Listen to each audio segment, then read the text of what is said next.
कि वो आदमी जो ईश्वर के बारे में बुरा कह रहा था, ईश्वर का तो क्या बिगाड़ लेगा भाई। ईश्वर तो बहुत बड़ी शक्ति है, अल्लाह तो बहुत बड़ी शक्ति है भाई। लेकिन सवाल, हिंदू लोग किसी को यह देख करके अपना हीरो मान ले, देखो यह इस्लाम की बुराई कर रहा है, तो महज विद्वता का आपकी पैमाना यही हो गया क्या? एक क्रिमिनल, वो दुनिया को धर्मोपदेश दे रहा है, वो दुनिया को सही गलत की बात बता रहा है, वो इंसाफ की बात बता रहा है। इससे बढ़कर और दुख की बात, इस वक्त तेरे बचने का यही तरीका है कि एक बार इनका हिंदुओं का हीरो बन जा, फिर तो ये हिंदू बचा लेंगे। जबकि वह इस बात को भूल गया था कि हाँ भाई। नमस्कार, स्वागत है आप सभी का हिंदुस्तान 24 पर और मैं आप सबके साथ विपिन चौधरी। एक्स मुस्लिम सलीम वास्तिक को दिल्ली पुलिस ने गिरफ्तार कर लिया है और सलीम वास्तिक को आप सभी लोग जानते ही हैं किस तरीके से वो अल्लाह पर सवाल उठाते थे, किस तरीके से वो पानी पी पी कर इस्लाम धर्म को गालियां देते थे, इस्लाम धर्म की मान्यताओं पर सवाल उठाते थे। और सबसे बड़ी बात यह है कि उनके कुछ हिंदू समर्थक भी हो गए थे, वो उनकी बड़ी प्रशंसा करते थे और फाइनेंशियल तौर पर भी उनकी मदद करते थे। अब सवाल ये है कि जो लोग अल्लाह पर सवाल उठाते हैं, ईश्वर पर सवाल उठाते हैं, क्या इस तरीके के लोग ज्ञानी होते हैं? और क्या किसी को इस तरीके की उम्मीद थी कि भाई सलीम वास्तिक इस तरीके से एक हत्यारा निकल सकता है? आज इस बड़े ही गंभीर विषय पर हम बात करेंगे और बातचीत करने के लिए आज हमारे साथ महंत आनंद स्वामी जी मौजूद हैं। महाराज जी, बहुत बहुत स्वागत है आपका हिंदुस्तान 24 पर। आपका भी श्री कृष्ण मंदिर गीता धाम में हृदय से स्वागत करते हैं प्रियवर। महाराज जी, अगर कोई व्यक्ति अल्लाह पर सवाल उठाता है या फिर ईश्वर के अस्तित्व पर सवाल उठाता है, क्या वो व्यक्ति ज्ञानी हो सकता है? देखिएगा, जो सवाल उठाता है वही ज्ञानी हो सकता है, जो सवाल नहीं उठाता वो क्या ज्ञानी होगा? जो सवाल नहीं उठाएगा उसको जवाब कहाँ से मिलेगा? हमारी ज़िंदगी में यह सवाल होने चाहिए कि हम कहाँ से आए हैं, हम क्यों आए हैं, हमें यहाँ क्या करना है और हमें यहाँ से कहाँ जाना है, और इन सवालों के जवाब ढूंढने चाहिए। सवाल उठाना तो सही बात है, लेकिन किसी को गाली देना, किसी के लिए अपशब्द कहना, यह गलत बात है। मैं कहूँगा कि सलीम वास्तिक को मैं पसंद नहीं करता था। आज मैं इस बात को कह रहा हूँ तो सब कहेंगे देखो भाई उसकी हकीकत सामने आ गई तो इस बात को कह रहे हैं। नहीं, ऐसी बात नहीं है। आप मेरी हिस्ट्री में कहीं नहीं देख सकते। मैंने उसकी एक आध वीडियो सामने आ गई, उसका कुछ अंश देखा होगा। मुझे उसकी आवाज़ अच्छी नहीं लगती थी, उसका बोलने का तरीका अच्छा नहीं लगता था, कहीं से भी पढ़ा लिखा विद्वान वो नज़र नहीं आता था। और मुझे आश्चर्य इस बात पर होता था कि कैसे लोग बाग उसे विद्वान मान लेते हैं। मुझे आश्चर्य इस बात पर होता था। और थोड़ा सा दुख इस बात को देख करके होता है कि मुसलमान लोग अगर किसी हिंदू को यह देख करके विद्वान मान लें कि देखो यह हिंदुओं की बुराई कर रहा है, या हिंदू लोग किसी को यह देख करके अपना हीरो मान लें, देखो यह इस्लाम की बुराई कर रहा है, तो महज विद्वता का आपकी पैमाना यही हो गया क्या? विद्वता का पैमाना तो व्यक्ति की भाषा शैली से, उसके ज्ञान से, उसकी बोलचाल से, उसके व्यवहार से, उसके चरित्र से, 10 चीज़ों को देख करके होना चाहिए। लेकिन अगर आप अपशब्द कहने को, बदतमीजी को, या केवल एक वर्ग विशेष की बुराई करने को ही विद्वता का पैमाना मान लेंगे तो ये पैमाने गलत साबित होंगे, निश्चित रूप से गलत साबित होंगे, जैसा कि यह हुआ भी है। और बड़ा ही झटका देने वाली यह खबर है कि एक आदमी जिसको इतने टॉप पर लोग बाग समझ रहे थे, बड़े बड़े इंटरव्यू उसके हो रहे थे, वो आदमी और इतना बड़ा क्रिमिनल निकला है, इतनी बड़ा जघन्य अपराध उसने किया है। बड़े ही दुख की और अफसोस की बात है। वो तो इस समय पीक पर थे और आने वाले कुछ समय में तो उनके मंदिर बन सकते थे और लोग उन्हें खुदा मान सकते थे। देखिएगा, हमारे यहाँ पर तो मंदिर पता नहीं उनके भी बन जाते हैं जिनका धर्म से कोई मतलब नहीं होता। एक खिलाड़ी के मंदिर बन जाते हैं यहाँ, तो खिलाड़ी को भगवान कहने लगते हैं। यहाँ पर तो किसी बड़े पॉलिटिशियन, बड़े एक्टर के मंदिर बन जाते हैं। सुना है मैंने कि शायद अमिताभ बच्चन का भी किसी ने मंदिर बनाया हुआ है अपने घर वगैरह पर। तो मंदिर तो यहाँ उनके भी बन जाते हैं जिनका धर्म से मतलब नहीं। और इसको तो धार्मिक हीरो मान रहे थे लोग, तो मंदिर तो इनका बनना तय था। और कमाल की बात यह कि अगर यह बात सामने ना आती तो किन का मंदिर बना रहे होते।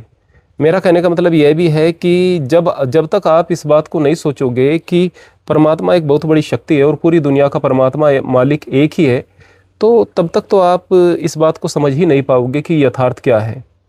तब तक आप नफरतों से भरे रहोगे। जब आप ये सोचोगे कि भाई हम सब हैं तो उसी परमात्मा की संतान, लेकिन हमारे विचार अलग अलग हैं, किसी को कोई भ्रम है एक दूसरे के बारे में, उस भ्रम को दूर कर लिया जाए, नफरतें हैं उन नफरतों को दूर कर लिया जाए, तो बात हो सकती है। लेकिन जब आप ये मानेंगे कि उनका परमात्मा अलग, हमारा परमात्मा अलग, उनका जो है परमात्मा का नाम जो है वो गलत है, उनका पूजा करने का तरीका गलत है, आप उनको अपमानित करने लगेंगे, वो आपको अपमानित करने लगेंगे। इसका मतलब यह है कि आप आस्तिक दिख रहे हैं लेकिन कायदे में आप भी नास्तिक ही हैं।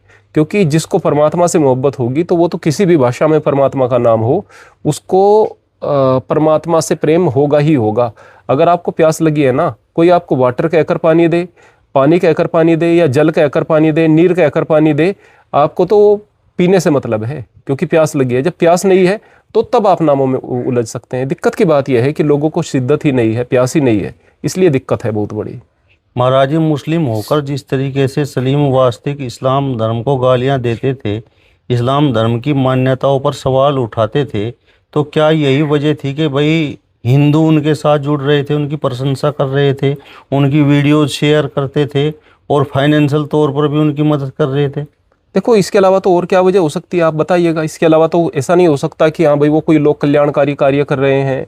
ऐसा नहीं हो सकता है कि कहीं पर वह बच्चियों को बचा रहे हैं, दुर्व्यवहार कोई उनके साथ कर रहा है उसको बचा रहे हैं। बस सीधी सी बात यही है कि हाँ भाई इस्लाम की जो है बुराई कर रहे थे तो हिंदुओं को पसंद आएंगे। ऐसे ही मैं बहुत बार ऐसी चीज़ें भी दिखा सकता हूँ कि जब हिंदुओं की कोई बुराई कर रहा होता है तो मुसलमानों को पसंद आता है। तो ये जो चीज़ें हैं ना, ये समाज के लिए अच्छी नहीं है। एक दूसरे के ग्रंथों पर निरर्थक अपमानजनक तरीके से उनको कहना। हाँ, आपको कुछ शिकायतें हैं तो उन शिकायतों को करो, कोई बात नहीं। हम हिंदू ग्रंथों को, मैं अभी रामपाल नाम का वो व्यक्ति है जो कि अभी धर्मगुरु है, अपराधी है, देशद्रोही है, पैरोल पर छूटा हुआ है। तो उसके जो शिष्य हैं वो एकदम एग्रेसिव हो जाते हैं। अगर मेरी बात को सुनेंगे तो हो जाएंगे, लेकिन बात वही कि जो सच है वो कहना चाहिए। लेकिन मुझे एक बात उसकी बहुत बढ़िया लगती है। वो बढ़िया बात यह कि उसने हिंदू धर्मशास्त्रों को उठाया हुआ है और उसमें कमियां निकाल रहा है, और कमियां वो निकाल रहा है जो सामने वहां लिखी हुई है ना। तो ठीक है, इस तरह से आप आलोचना कर रहे हैं, कोई दिक्कत की बात नहीं। अगर आप ऑथेंटिक रूप से कोई बात कर रहे हैं, कोई दिक्कत की बात नहीं है। लेकिन यदि आप गाली गलौच पर आ जाएंगे, अपशब्द बोलने पर आ जाएंगे, तो फिर दिक्कत की बात होती है।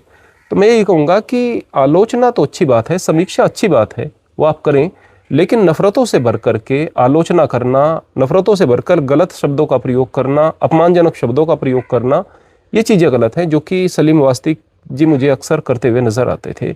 वास्तव में तो मेरी आदत है कि मैं सम्मान से नाम ले लेता हूँ। अब तो उसका सम्मान से नाम लेने का कुछ हिसाब इसलिए भी नहीं बैठता कि उसके पिता से पूछ कर देखो, जिस बच्चे का अपहरण हुआ था और जिसकी हत्या हुई थी, 13 साल का मासूम बच्चे के साथ अगर कुछ हो जाता है ना तो बाप का दिल तड़प उठता है। मैं भी एक बाप हूँ, आप भी एक बाप हैं। आप सोच सकते हैं जिसका 13 साल का बच्चा गया है उसको कैसा लग रहा होगा सलीम वास्तिक, और सलीम वास्तिक को अपना हीरो मानने वाले लोग उसको कैसे लग रहे होंगे, आप सोच सकते हैं।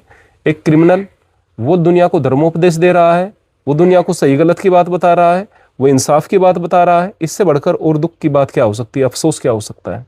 सलीम वास्तिक तो गाय बनना चाह रहे थे, इस तरीके का प्रदर्शन कर रहे थे, लेकिन वो तो एक भेड़िया निकले। देखिएगा, यहाँ पर एक नहीं, यहाँ पता नहीं कितने सारे लोग मिलेंगे जो कि कायदे में भेड़िए ही हैं और गाय के खाल में आपको मिलेंगे। आपको बहुत सारे मुल्ला मौलवी मिलेंगे जो कि अपने आप को मुल्ला मौलवी बताते हैं और जहरीले भाषण देते हैं, जिसके कारण लोग आतंकवादी बन जाते हैं। आतंकवादियों के बड़े बड़े सरगना बड़े बड़े मुल्ला होते हैं, बड़े बड़े धर्म को जानने वाले। बहुत सारे आपको ऐसे साधु मिल जाएंगे जो भगवे की आड़ में जो है अपने क्राइम को छुपा रहे होंगे, क्योंकि किसी को, हिंदू को यह तो देखना ही नहीं कि इसको कुछ पता है नहीं पता है, बस भगवा पहन लिया तो गुरुजी है। बाकी तो चाहे वह बिल्कुल बेवकूफ़ दिख रहा है, पागलों जैसी बात कर रहा है, गुरुजी है।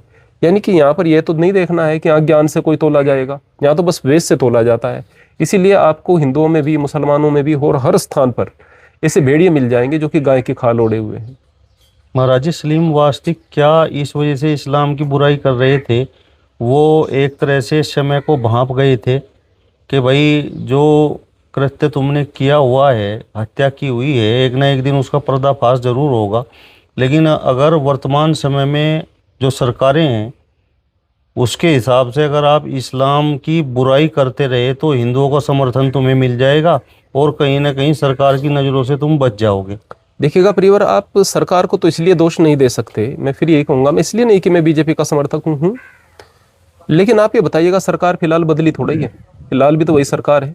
और सलीम वास्तिक को धर लिया गया, और उस टाइम पर धर लिया गया जब वह बिल्कुल अपने करियर की, जो उसकी इस्लाम की बुराई करने का करियर उसने चुना था, उसकी करियर की पीक पर था। अभी तो लोग इंतजार कर रहे थे, अब यह दहाड़ेगा, अब यह बोलेगा, अब और ज़्यादा खतरनाक होकर बोलेगा, अब ये करेगा। अब तो वह पीक पर था। तो अब किसने कहा था सरकार को, प्रशासन को कि हाँ भाई उसको गिरफ्तार करें? किसने कहा था? क्या मुसलमानों ने कोई बनाया था इस तरह का दबाव, या फिर कोई नकली बच्चा ढूंढा गया था, नकली केस ढूंढा गया था? वो केस भी असली है, वो बच्चा भी असली है, उसका वो जो दिल्ली के कोई कारोबारी हैं जिनका बच्चा, वो व्यक्ति भी यहीं पर है, मौजूद हैं। तो जाहिर सी बात है सरकार ने अपना काम किया है, प्रशासन ने काम किया है। हाँ, यह बात निश्चित रूप से बहुत सारे सवालात को खड़े करती है कि एक व्यक्ति जिसकी आवाज़ बिल्कुल इतनी भद्दी सी है कि अलग से पहचानी जाए, जिसकी शक्ल सूरत इतनी भद्दी सी है अलग से पहचानी जाए, वो व्यक्ति जो है अभी तक किस तरह से छिपा रहा सरकार की, प्रशासन की नज़रों से। मैं कहूँगा कि ऐसे दरिंदे जो एक बच्चे को पता नहीं किस तरह से तड़पाया होगा, उस बच्चे को किस तरह से मारा होगा, फिरौती ली होगी, क्या उनके माँ बाप पर गुजरी होगी, ऐसा व्यक्ति, इतना जघन्य पाप करने वाला व्यक्ति जिसकी आइडेंटिटी छिप नहीं सकती, यदि वह इस तरह से जमानत पर रिहा होकर के इतने दिनों से प्रशासन की, सरकार की, कानून की आंखों में धूल झोंकता रहा, तो यह बात वास्तव में बहुत संदेहास्पद है। लेकिन मैं फिर यही कहूँगा कि अभी कोई सरकार बदली नहीं है, अभी वही सरकार है, और उसी सरकार में इसको पकड़ लिया गया है, बगैर किसी के दबाव बनाए पकड़ लिया गया है।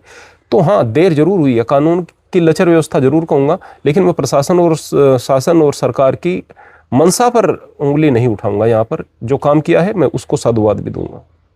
नहीं, सलीम वास्तिक का तो कहीं ना कहीं इस तरीके का कुछ ना कुछ सोच रही होगी। निश्चित रूप से सलीम वास्तिक की तो सोच रही होगी कि हाँ भाई देखो भाई, यहाँ पर हिंदूवादी माहौल है, और इस वक्त तेरे बचने का यही तरीका है कि एक बार इनका हिंदुओं का हीरो बन जा, फिर तो ये हिंदू बचा लेंगे। जबकि वह इस बात को भूल गया था कि हाँ भाई, कानून से बढ़कर क्या होगा, सरकार से बढ़कर क्या होगा। अगर कानून और सरकार आपको धरना चाहेंगे तो धर लिया जाएगा। और निश्चित रूप से चाहे व्यक्ति किसी भी धर्म से आता हो, और चाहे व्यक्ति किसी भी प्रकार से आपको बढ़िया लग रहा हो, लेकिन अगर कोई निर्दयी है, कोई जालिम है, तो उसको सजा मिलनी चाहिए। महाराज जी, इस घटना के बाद ये बात तो सिद्ध हो गई है कि जो लोग ईश्वर पर सवाल उठाते हैं या अल्लाह पर सवाल उठाते हैं, उन्होंने एक तरह से ये मैसेज दिया है कि नहीं भाई, यहाँ पर ईश्वर अल्लाह सब है। देखिएगा, मैं तो ये कहूँगा कि मैं इस बात से इत्तेफाक नहीं रखता। परमात्मा अपने आप किसी को यह नहीं बताएगा। वो तो कहते हैं कि वो तो गुनहगार के रस्सियाँ दराज कर देता है, रस्सियाँ लंबी कर लेगा, दौड़ तो जितना दौड़ना है। वो सज़ा नहीं देगा, इस चीज़ की सज़ा नहीं देगा कि तू मुझे नहीं मान रहा है। क्योंकि हम कई बार ऐसा देखते हैं कि मुसलमान कहेंगे अरे कुरान की बेअदबी कर देगा तो ये तो इसके साथ ये हो जाएगा, वो हो जाएगा। और जो हिंदू हैं कई बार बेअदबी करते हुए दिख जाएंगे, जो कहेंगे कि देखो भई ये भगवान शिव हैं, भगवान शिव का अगर किसी ने अपमान कर दिया तो ये तहस नहस कर देगा। भगवान शिव के शिवलिंग पर मुसलमान पैर रखे हुए दिख जाएंगे। जो कहेंगे कि फला फला देवी देवता किसी ने अपमान कर दिया, गीता का अपमान, गीता का मुसलमान अपमान करते हुए दिख जाएंगे। तो उस टाइम किसी के साथ कुछ नहीं होता। अगर कुछ हो जाता है किसी के साथ, कहेंगे तो ये ईश्वर ने कर दिया। नहीं, ईश्वर का सजा देने का तरीका अलग है। ईश्वर चीज़ों की सजा देता है, लेकिन उसके लिए उन्होंने कुछ और व्यवस्थाएं की हुई है। हाँ, मैं ये जरूर कहूँगा कि जो व्यक्ति नास्तिक है और जो व्यक्ति ईश्वर के अस्तित्व को चुनौती देता है, अगर उसके साथ बुरा होता है तो लोग तो इस चीज़ से जोड़कर देखेंगे ही। मैं ये कहूँगा कि वो आदमी जो ईश्वर के बारे में बुरा कह रहा था, ईश्वर का तो क्या बिगाड़ लेगा भाई। ईश्वर तो बहुत बड़ी शक्ति है, अल्लाह तो बहुत बड़ी शक्ति है भाई। लेकिन सवाल तो इस बात का है कि बद्दुआएं तो उसकी लगी होंगी जिस बाप का बेटा गुजर गया, जिस माँ का बेटा गुजर गया, जिस परिवार का चिराग चला गया। तो अगर परमात्मा ने उसको सजा दी भी है तो परमात्मा ने शायद उनकी सुन करके दी होगी। परमात्मा को इस बात से कोई फ़र्क नहीं पड़ेगा कि कोई उसके बारे में बुरा कह रहा है। वो तो उस गुनाह के लिए कुछ अलग से व्यवस्था रखता होगा, क्योंकि दुनिया में हम ऐसा देखते नहीं कि इस तरह के गुनाहों की सज़ा परमात्मा देता है।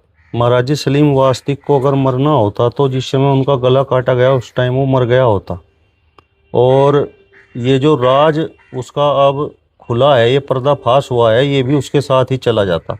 तो क्या ईश्वर ने, अल्लाह ने उसे केवल इसलिए नहीं बचाया कि भाई दुनिया को भी पता लगे कि सलीम वास्तिक की सच्चाई क्या है?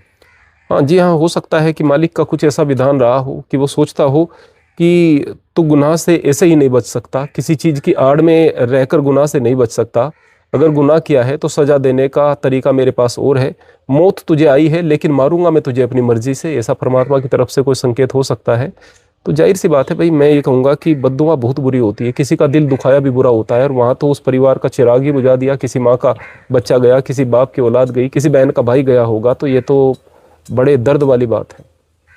महाराज जी, अब उन लोगों का क्या होगा जो सलीम वास्तिक का केवल इस वजह से समर्थन कर रहे थे कि भाई ये इस्लाम को गालियां दे रहा है, अल्लाह पर सवाल उठा रहा है और इस्लाम धर्म की मान्यताओं को एक तरह से ढकोसला बता रहा है, पाखंड बता रहा है। मैं उन लोगों के लिए भी केवल ये कहूँगा कि परमात्मा उन लोगों को भी हिदायत दे, उन लोगों को भी जो है समझ दे। कोई बात नहीं, अभी तक अगर वो गलत सोच रहे थे या उनकी सोच गलत थी, अब हकीकत सामने आ गई है। अब ये सोचें कि भाई आगे से हम इस तरह से इन चीज़ों पर विश्वास नहीं करेंगे, अमन के लिए, प्रेम के लिए काम करेंगे। हाँ, अगर हमें मुसलमानों से कुछ सवाल पूछने हैं, बेशक पूछिएगा। मुसलमानों को हिंदुओं से पूछने हैं, बेशक पूछिएगा, पर उसका लहजा बहुत सुंदर होना चाहिए। हो सकता है कि सवाल आप पूछें तो बहुत सारी गलत फहमियाँ भी दूर हों। सवाल पूछो लेकिन अच्छे लहजे के साथ, अच्छी भावना के साथ। और इस तरह के लोगों को जो कि महज किसी की बुराई करके ऊपर उठना चाहते हैं, उनमें और कोई गुण नहीं, तो उनको सर पर मत बैठाओ। अयोग्य व्यक्ति को सर पर बैठाओगे तो रुसवाइयों का सामना करना पड़ेगा। चलिए, तो महेंद्र आनंद स्वामी जी को आपने सुना। फिलहाल इस वीडियो में बस इतना ही। अगली वीडियो में फिर आपसे मुलाकात होगी। तब तक बने रहिए हिंदुस्तान 24 के साथ। नमस्कार।